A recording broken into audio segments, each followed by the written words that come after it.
ഈശോമിശിഹായ്ക്കും സ്തുതിയായിരിക്കട്ടെ.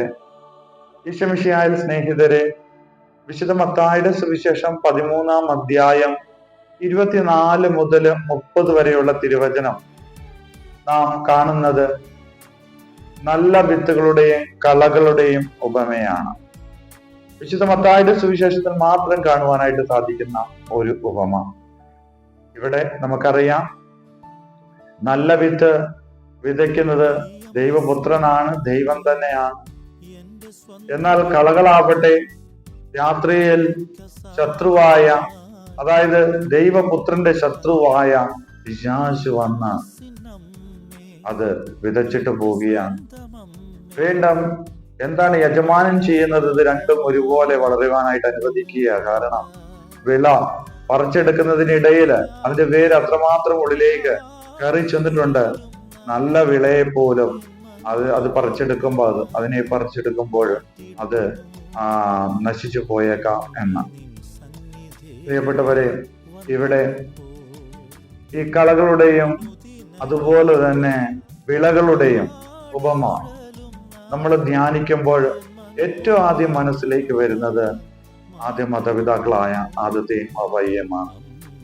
ദൈവം അവർക്ക് ഏദൻ തോട്ടം കൊടുത്തിട്ട് അവയിലുള്ള എല്ലാം അവൻ്റെതാണ്, അവനത് സ്വീകരിക്കുവാനും ഉപയോഗിക്കുവാനായിട്ട് സാധിക്കും.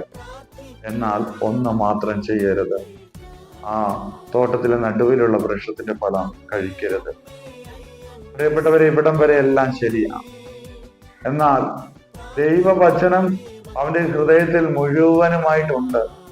അപ്പോൾ കള എങ്ങനെയാണ് കടന്നു വരുന്നത്? ശത്രുവായ പിശാച് അവനോട് പറയുകയാണ്, എടുത്തു ഭക്ഷിച്ചാൽ നീ ദൈവത്തെ പോലെയാണ്.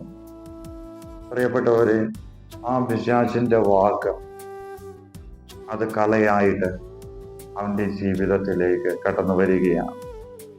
പ്രിയപ്പെട്ടവരെ, ജീവിതത്തിലെ ഓരോ നിമിഷത്തിലും നമ്മുടെ മനസ്സിലൂടെ ഹൃദയത്തിലൂടെ വാക്കുകളായും പ്രവൃത്തിയായിട്ടും കടന്നു വരുന്ന കളകള് അത് എന്തെല്ലാമാണ് എന്ന് നമ്മൾ തിരിച്ചറിയേണ്ടതുണ്ട്.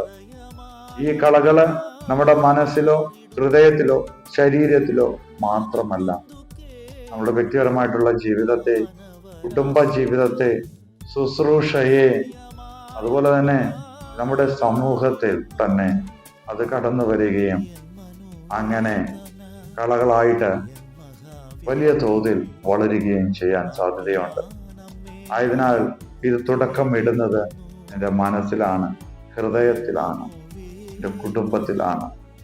ആയതിനാൽ കളകളെയും വിളകളെയും തിരിച്ചറിഞ്ഞുകൊണ്ട് വിളകളെ മാത്രം സ്വീകരിക്കുന്ന ഒരു മനസ്സും ഹൃദയവും ശരീരവും വ്യക്തിയും അതുപോലെ കുടുംബവുമായി എൻ്റെ കുടുംബം മാറട്ടെ എന്ന് പ്രാർത്ഥിക്കട്ടെ.